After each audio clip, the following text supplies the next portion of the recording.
All right, so we're going to start a new series.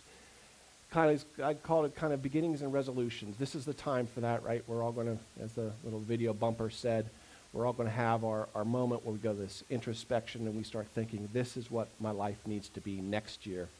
And I don't know why we always wait for January 1st to do it.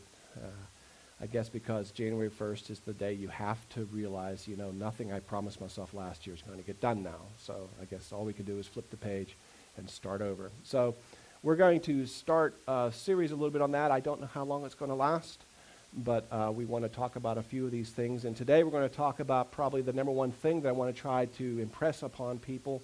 God has impressed on me. As you're setting your resolutions, start with the heart. And so that's what we're going to talk about today. We're going to talk about the heart. And I don't know if you've ever thought about this, but we talk about the heart in our culture a lot. These are just a few, and we could have played this game, and you guys could probably come up 30 more. We're going to get to the heart of the matter. I'm going to have a heart-to-heart talk with them. I'm going to tell you straight from the heart. There's actually a song like that. Follow your heart. It's advice we give our children. Just follow your heart. Follow your leading. Or you know what? You can do that to your heart's content. You don't hear that nearly enough, I don't think, but that's an expression. And of course, if you have a bad breakup, you say, I have a broken heart. So we have this kind of thing. And of course, the biggie, of course, is I heart you or I love you. And this is going to be a big thing happening here in just a couple weeks, right? We're going to start seeing hearts everywhere, pink hearts, red hearts, white hearts, doily hearts, heart candy as Valentine's Day descends upon us. This is the next major holiday, if you will. But I don't know if you've ever thought about this. We're kind of unique in this, in our culture. The Greek culture, the center of everything was the brain, the head. The Asian culture, those of you who've studied it, it sounds weird, but the center of their universe is the bowels. And that's because that's where the lower intestines is where you feel emotion they feel, so that's their center, which is why in the ceremonial way they kill themselves, they commit seppuku, they're actually cutting out the bowels, and that's what they consider the center of their being, if you will. That would make a very ugly Valentine's Day card, I think, but that's kind of their culture. Our culture, though, it's the heart, and I don't know if you've ever really sat down to think about it, but the reason is the Bible. We even like our heroes to have heart. We see this in football. We even see this in our movies. There's a sense that if you have heart, it'll pull you through everything. This is, of course, Rocky from the first movie, the one that won the Academy Award back when it was actually a pretty good story. And everybody knows the story about Rocky, the little fighter who probably had no business getting the title shot, but got it anyway and took the champion all the way to the end. He lost in the first movie, but he took him all the way, to the end, which was a big victory for him. And he did it on heart. He didn't have the skill. He had training, but he didn't have the skill really to stand toe-to-toe with Apollo Creed. But boy, he took him all the way and gave him all he could handle because of his heart. And in the second movie, which was probably one of the worst of the series, Apollo Creed's decided he's going to have a rematch with him just because everybody, he kind of fell in love. Everybody fell in love with this Rocky character. And he's telling his entourage that he wants a rematch with Rocky. And they are so afraid of Rocky's heart, they try to talk him out of it.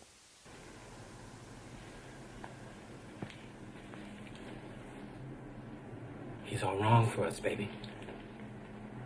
I saw you beat that man like I never saw no man get beat before. And the man kept coming after you. And we don't need that kind of man in our life. The man just kept coming after you. It's his heart. And he's basically saying, you may be a great fighter, but go fight somebody else. Don't fight somebody with heart like that. And so that's what we kind of focus on. And again, that comes from the Bible originally. And we started out as a Christian nation. We're not anymore, I wouldn't say. We're still a spiritual nation. I wouldn't say we're Christian, but our roots go back to here. And that's why our culture and the cultures we derive from, the center of our universe is the heart. And the Bible is very much full of this idea that it starts in the Old Testament, goes all the way through the New Testament. The heart is what matters. And I'm just going to talk about one thing in the Old Testament story, and I'm kind of sad Reagan's not here. I'm going to talk about his favorite Bible character today. I'm going to talk about David. When the first king of Israel was picked, and Israel was a young nation just kind of starting out, they picked a king who was the biggest and baddest of them all, Saul. The Bible tells us that Saul stood a whole head taller than anybody else in Israel, which means he almost stood a foot taller than anybody else. And that was the king that the people wanted. They were really happy to see him. But he kind of goes off the rails, and the people were very dissatisfied with him, God even more so. And so God decides, okay, enough's enough. I'm going to pick my king this time. And so he sends Samuel, who is his prophet, to a little town that no one had heard of at the time, Bethlehem. And a little tiny house outside of Bethlehem, a man named Jesse, who was a sheep owner. And as far as we know, nobody really greatly important. It wasn't near the palace. He kind of went outside to pick David. But when Samuel gets there, all he knows is he's going to pick one of Jesse's sons. Jesse had 7 sons. And so he says, you're going to pick one of them. And he gets there, and as was custom, the very first son they trotted out was the oldest. Because in Jewish culture, the oldest is everything. And so his name was Eliab. And Samuel looked at him and said, oh, this is him. I can see why you brought me here, God. This is the guy. And he was good looking, and he was tall, and he was trained a bit. And this is the guy. And he's like reaching for his oil horn to anoint him. And God says, no. He said, don't look at his appearance or his physical stature, because I have refused him. And actually the word refuse is rejected. I've rejected him. And he says, for the Lord does not see as man sees, for men look at the outward appearance, but the Lord looks at the heart. And eventually, after you go through all the brothers, none of them did, and they're all kind of staring at each other because that was all that was there. And Samuel's a little confused because God has rejected every one of them. He says, is there anybody else? And they say, well, just a runt watching over the sheep. And he says, well, we're not eating until we see him. And by the way, Jesse and none of them have any idea why Samuel's there. This was all done in secret. And so David comes running in from the sheep pasture, smelling like sheep.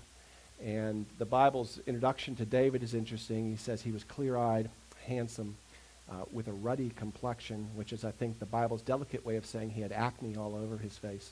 So here's this pimply-faced kid, comes running in from the sheep field, and God says, that's the guy. That's the one I want. And Sam's okay. If that's who you want, God, I'll anoint him. And he would have been pretty young, probably that age, about 13 or something. You can imagine, you're the next king of Israel. And you can imagine what David felt when he gets some guy pour oil on his head, hugs him, and says, you're the next king of Israel. You can imagine what David felt like. But in the days that David grows up and God teaches him how to become king before he becomes king, and of course, it's a pretty remarkable story, and probably after Easter, we're going to go through David's life. We're going to do just a study on David. But he grows up to be the king, and clearly he knows why he was chosen. He knows he wasn't the biggest, strongest, or fastest. He knows he was chosen for his heart, because if you look throughout the Psalms, he's always talking about his heart. He's always talking about turning his heart to God, and his heart pants for God, and he's always referring to his heart. And the interesting thing is that David asks God, remember, he got picked for his heart, but he's always asking God to make sure his heart's okay. And he never took it for granted. And he says some things that some people have kind of misconstrued a little bit. This is probably one of the most misquoted scriptures I know of. It's, trust in the Lord, do good, dwell in the land, feed on his faithfulness. And this is the part. Delight yourself also in the Lord, and he shall give you the desires of your heart. And there are preachers who jump off of this and say, see, God wants you to be blessed. Usually they tie that in with giving a lot of money to that church, but then God's going to bless you with the biggest and best of everything. He's going to give you the new car, the new giant screen TV, the latest iPhone or whatever.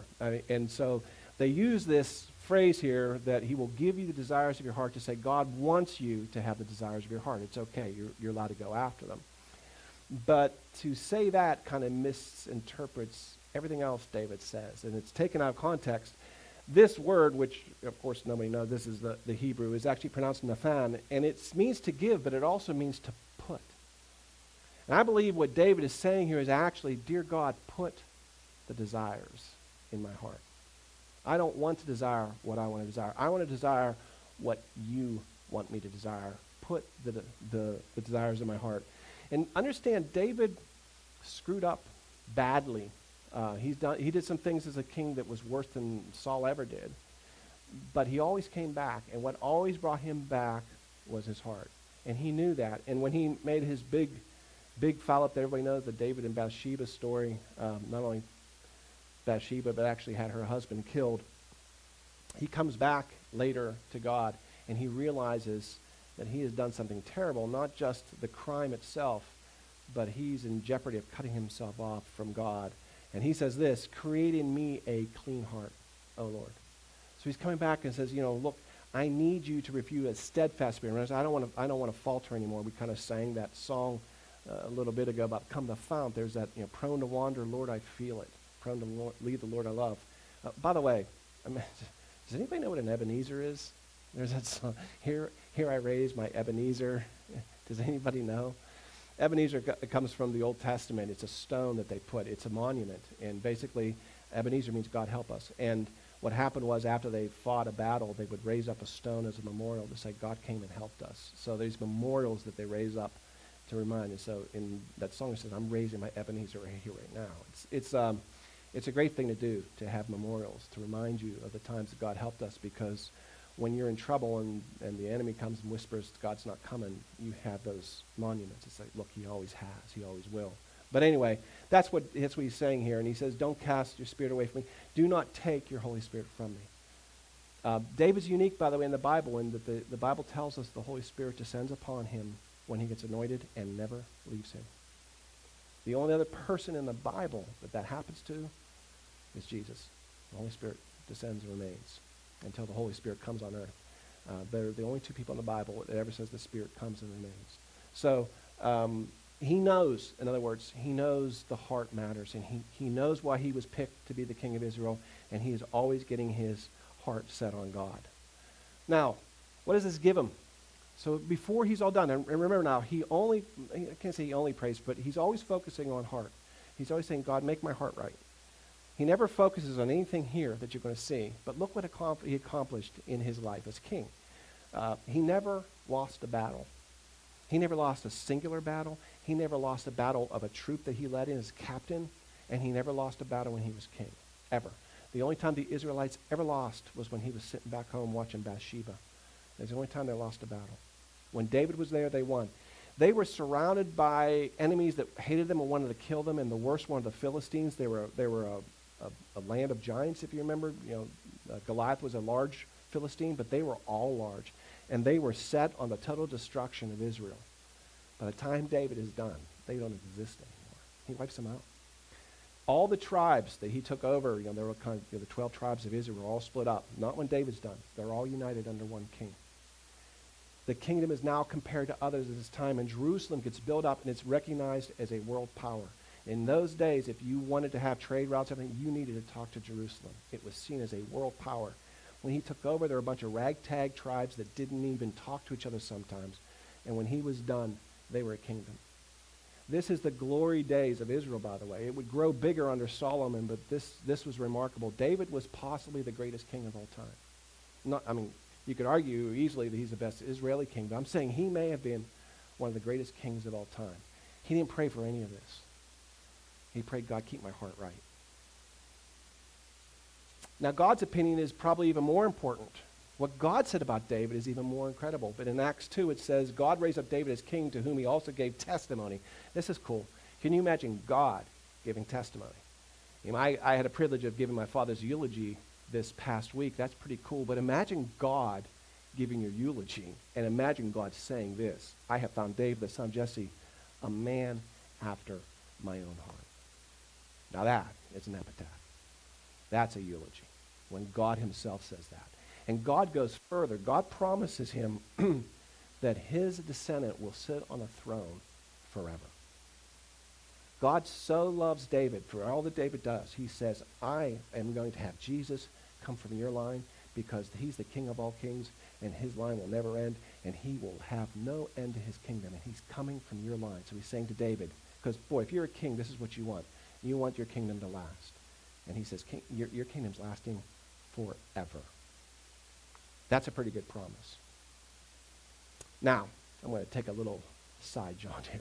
I don't know if anybody's had the privilege, or I guess whatever you want to call it, of sailing. But I crewed on a Pearson Flyer for a few years when I was in Texas. When you sail, and if you don't sail, you probably never think about these things. But it actually, the reason I started sailing was because it bugged me. I didn't know how a sailboat could sail no matter where the wind was blowing. How does that work? You know, I always knew the wind behind it blows it away. That makes sense. How's the rest of it work? But what it was actually happening, and I won't go into all the details, but the sail on the sailboat's like a wing on an airplane. It actually flies because the wind runs over it. But you can't, in a sailboat, sail every direction. We call them points of sail. You can't sail every point of sail. You cannot sail directly into the wind. If the wind was coming from that post there and I were trying to get to that exit sign there and I were in a sailboat, I couldn't do that because there's just, there are limits. There's only so far you can get, we call it to weather.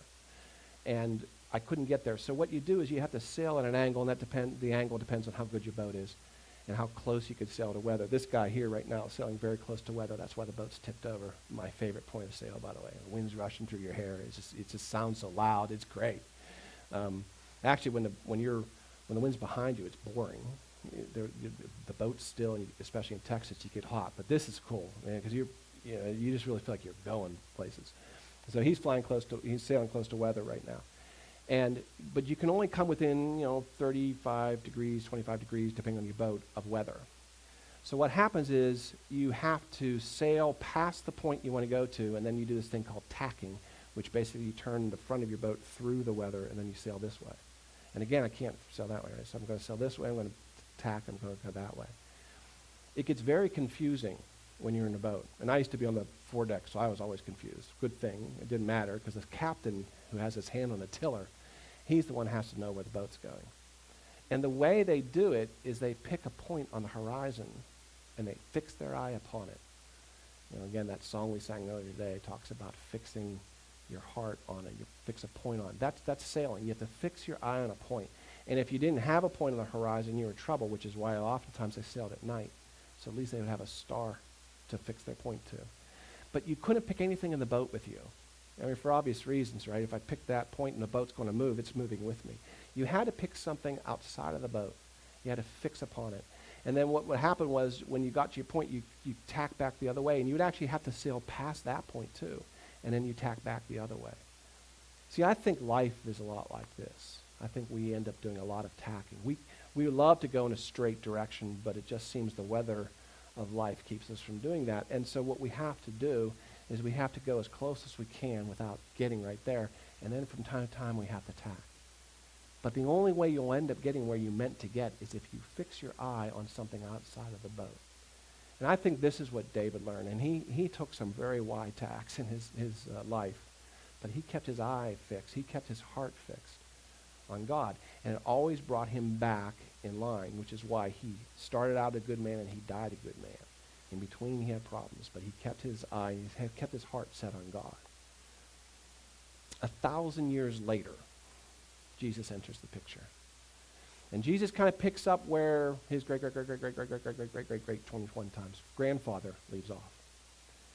And in one of his most famous sermons, the Sermon on the Mount, he starts talking about, and actually Jesus talks about the heart constantly, but this Sermon on the Mount has pieces of it that kind of build on each other to a climax. I never realized that until I was going through it. It takes 2 chapters in Matthew 5 and Matthew 6, the longest sermon we have that Jesus preached. And it takes 2 chapters for us. It took all day for them. By the way, he preached all day. You think I preached long. Jesus went all day. And nobody moved. They all sat there listening. But anyway, so he's saying this. He says, look, you've heard you shouldn't commit adultery, but I say to you, whoever looks at a woman with lust for her has already committed adultery in his heart. And this is like Jesus is ratcheting it up. This is one of those verses like, oh man, it's hard enough following the 10 Commandments. And Jesus is saying, oh, it's harder than you think. What Jesus is saying is, you can do the right things for the wrong reason. And you might get away with that with the people around you, but God knows your heart. He knows why you did what you did. So he's always looking at your heart. Now, this, idea that, if you look with lust for her has already committed adultery in your heart, understand that the look is one thing, the lust is another. And, when it settles in your heart, that's when things change. We see things as human beings, we do. And we see things that draw our attention, we do. But the question is, where does it go from there? When it settles into the heart, that's when we have trouble. All this flu going around here. You start with that runny nose, and that's a problem. And you know that's a problem. But boy, when that settles into your chest, That's when you really have problems, right? Well, that's what happens with sin. It may start with the eye or wherever, but it's when it settles into the heart that you have the problem. Because when that happens, your heart gets pulled off of what it should be fixed on and gets pulled towards something else. And that's what Jesus is always worrying about. He said, look, you got to worry about where your heart goes. And when you're doing this, your heart's going somewhere else. And even if you're obeying it by law, it's not enough. And it's not enough for us either. I mean, Victoria and I are married. We've been married for 11 years. And checking, but 11 years. Now imagine if I walk up to her and said, honey, I've been reading my Bible, and it turns out, you get this, adultery is wrong. There's a sin. So I guess I won't commit adultery. I want to, but I won't because it's sin. So I won't. And I walk away. How's she feeling at that moment? Oh, good. That's not what she wants to hear. I think that's what any wife wants to hear. I'm going to be faithful to you because I have to be. I'm going to follow the law. What she wants to hear is, I love you. My heart I gave to you 11 years ago is still yours today. That's what she wants to hear. She wants to know that I'm motivated by the heart, not by the law. And that's what Jesus is saying. He says, you can't just get away with it because, the law didn't catch you this time. But he also, and actually before this, he talks about this. He says, you've heard it said you shall not murder, because whoever murders will be in danger of judgment. But I say to you that whoever is angry with his brother shall be in danger of the judgment. I have 3 brothers, by the way. This is a problem for me. But the brother, of course, he's talking a little bit more generally than that even. But, just my 3 brothers, I've been angry. But again, you have to look at the words Jesus chooses here, because what we're thinking there is the anger. Kind of just like when you see isn't lust. When you get angry, it doesn't necessarily be sin. In fact, the Bible says, be angry and do not sin. It separates those two things. Jesus got angry. Jesus, when he threw the money changers out of the temple with whips, he was pretty angry. There were moments he was angry. But there's a difference between being angry and letting it turn into sin. And the word he uses here, this is the Greek. Anybody want to take a shot at that? But actually, it's thrimos. It's the rage suddenly. This is actually not the word he's using here, but this is the word that usually is used in the Bible for anger. It's this sudden boiling over. It's an emotional anger. This is what you see in the movies before the good guy goes back to kill all the bad guys. There's that moment that something happens. That the bad guy just goes too far, and so anger sets in, and there's this sense that now they can do anything, and you see that in all kind of movies. You ain't gonna be able to hit them. They're too good and you suck something off. Yes, sir, I sure do. The only shot is for you to get angry. Run that.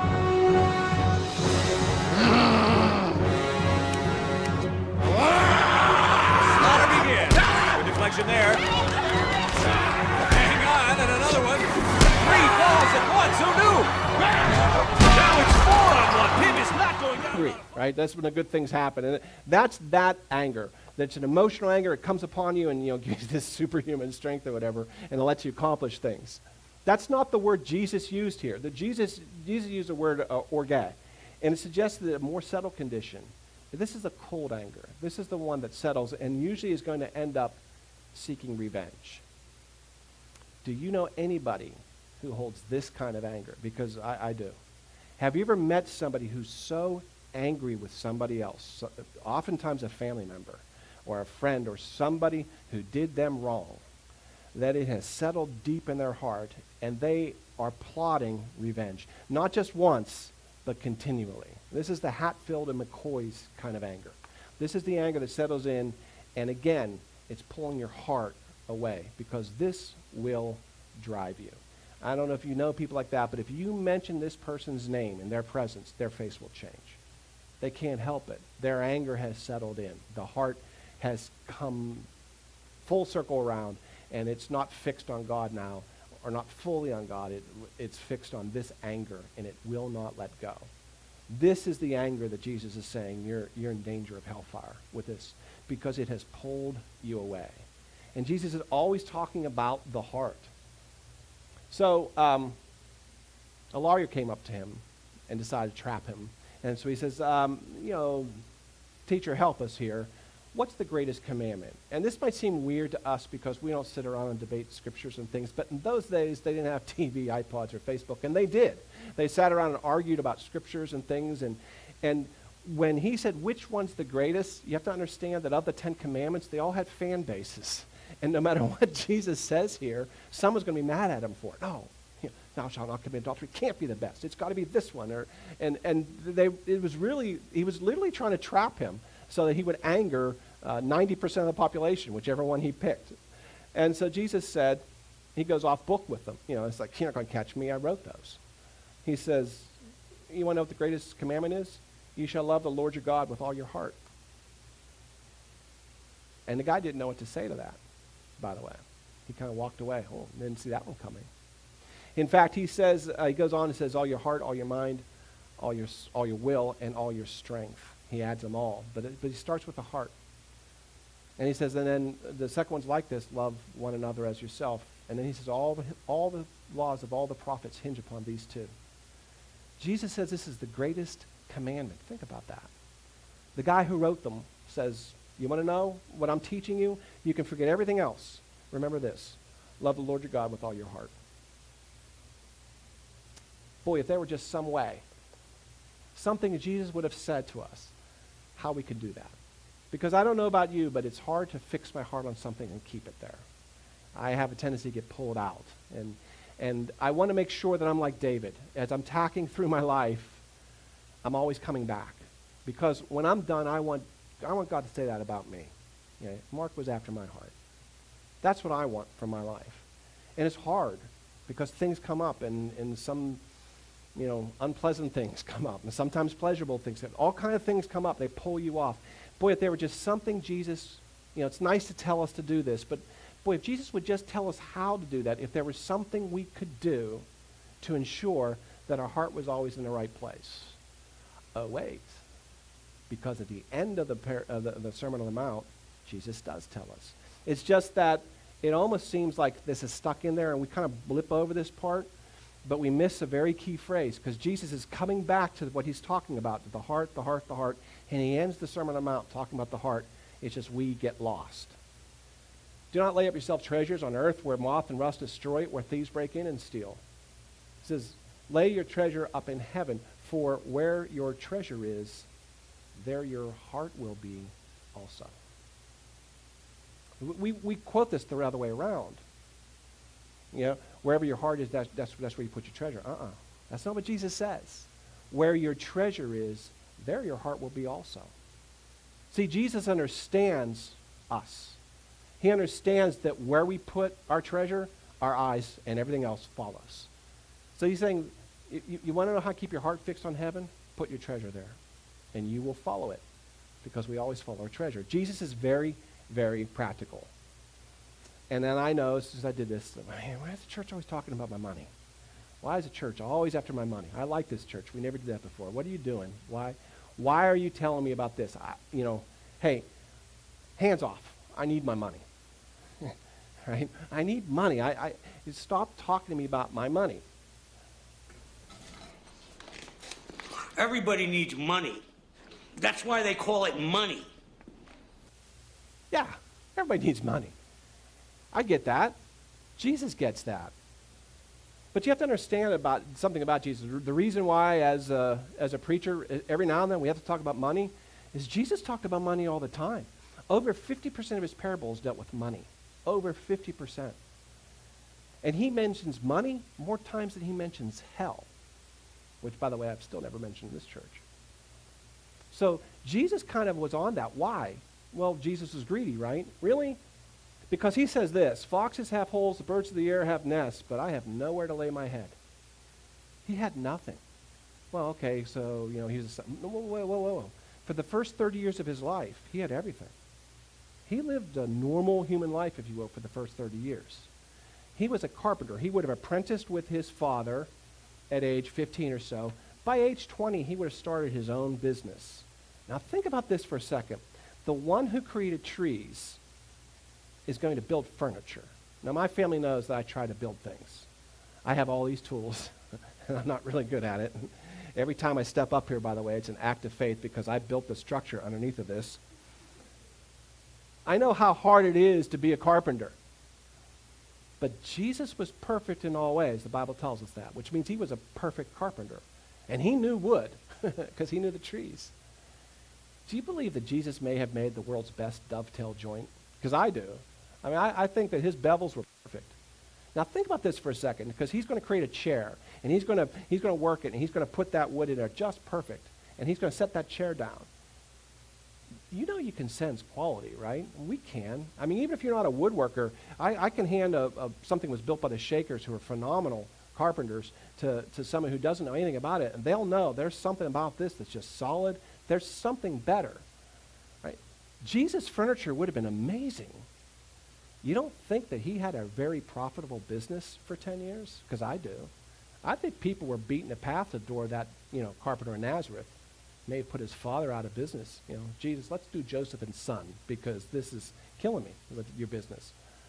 I mean, his tables would have been, all the stuff would be plumb and true, and every joint would be perfect. I believe Jesus, if he'd wanted to, could have had a phenomenal career as a carpenter. Kings would have been coming to him to have him build furniture, because I believe he was that good at it. So he probably had his own house. He had his own tools for sure. He had a shop. He had everything that in those days that people would have wanted. And he walked away from it all to live a life where he doesn't even have a tent. He had nothing. So why would this Jesus care about your money? Why would he have spent 50% of his time telling everybody else about money? It's not like it was coming to him. He didn't get a salary. He's not a televangelist with a jet. He doesn't need to fill up his jet or drive his new sports car like some of these, TV preachers. He lived a life of poverty, and yet he kept telling everybody about money. Why is that? Because he understood the pull that money has on us. He understood that the one thing that would keep our heart from being fixed on him was if our heart was fixed on money. He says no one can serve two masters. He's going to hate the one and love the other, or love the one and despise the other. You cannot serve God and mammon is a spirit of greed. Because that's what happens to us when we fixate on our money.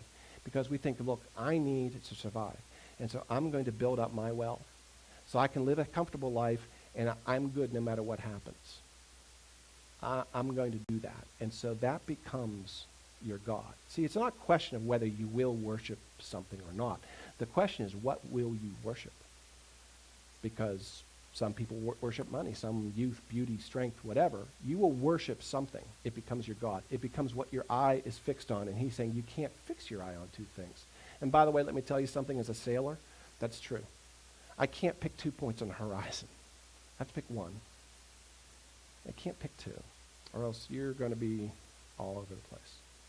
So Jesus knew that. So then he tells this story. He says, I love it. The ground of a certain man, the ground of a certain rich man yielded plentifully. And I love this because Jesus is saying, this guy didn't do anything to deserve it. The ground just gave him a crop one day that he didn't expect. And he thought to himself, boy, what shall I do since I have no room to store my crops? This is a problem, isn't it?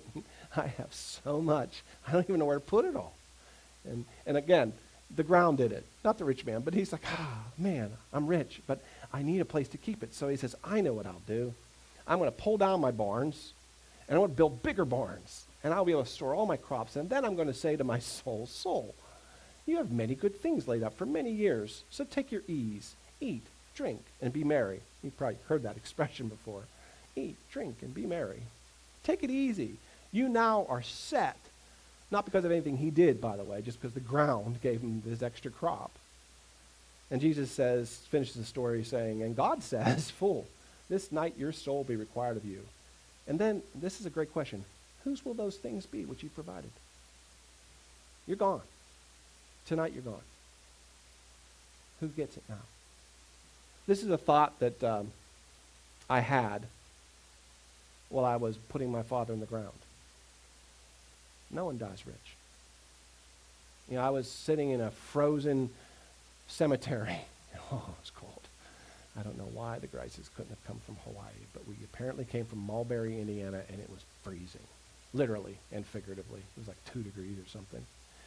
They erected this little tiny tent around where the hole would be, and we, carried the casket over. And as we put it there, the thought hit me. My father no longer cares what car he was driving or what car he owned when he died. He probably didn't care about that when he was alive, frankly, the way he took care of it. But you know what he did care about? With books. He has a collection of books. Some of them were given to him by people that, meant something to him, and he was sentimental about books. He doesn't care about them anymore either. Promise you. Nobody dies rich. The best you can hope for is that, whoever gets your money, you like. That's the best. Because you're not taking it. You die the same way everybody dies. Broke. So that's what Jesus is saying. You're worrying about all the wrong things. You're focused on building this thing, and you're going to be gone, and who's going to get it? Hope your family loves you, because they're getting your money. So Jesus understood the pull that money had in our lives, and he's basically said you can't serve money and God. You want to put your heart where it belongs? You want to put your heart in heaven? Put your treasure there. Because that doesn't rust, doesn't just get destroyed, and it'll always be there for you. Now, I feel like I have to say this. I think everybody knows this, but let me just go ahead and say it just in case you don't. First of all, this sermon is not going to end with a bill. I'm like, oh, no, this is how much it costs us to keep Spirit Chapel running. This is not where this is going. Don't take this the wrong way. Please don't take this the wrong way. But we didn't need your money to start Spirit Chapel, and we don't need your money to run Spirit Chapel. God has provided for this church, and God will continue to provide for this church. So take that off the table. And I think everybody knows this, but just in case anybody doesn't, no one gets paid here at Spirit Chapel, including your pastor. So from a personal standpoint, it doesn't matter to me at all whether you give or not. It doesn't. It doesn't change my life at all. The reason I'm preaching this is because it will change yours. This is from Malachi 3. We'll talk about some of this next week, but this is the only time in the Bible that God says, test me. Every other time, if you test God, he gets angry with you about it. He did some nasty things to the Israelites when they tested him. But this time he says, test me now in this, and see if I will not open for you the windows of heaven and pour out such a blessing, there will not be room enough to receive it. And I will rebuke the devourer for your sake. The reason why I felt really compelled to preach this sermon isn't the first part, although it's a cool part. It's the second part. I just think that in this community, in this church, the devourer is eating up way too much. And we have marriages which are being devoured. We have families which are being devoured. There's sickness. There's all kind of things going on. The devourer is basically having his way. And God said, I will rebuke it for your sake. This is a promise. In fact, it's called a covenant. Now, understand what a covenant is. A covenant is a contract that is basically signed by blood. And God says, I can't lie, and I can't change my covenant. This is what he says. So I'm not saying that you need to put your treasure in heaven for this church's sake or for my sake. I'm saying it for your sake because you need God to protect you. And that's the blessing he promises you. And of course, the other thing is this life and the next. So, where's your treasure? Because that tells you where's your heart. And by the way, treasure is more than money. It's also time. It's also talents. I understand that. But it is also money. Where do you put your treasure? That determines where your heart goes.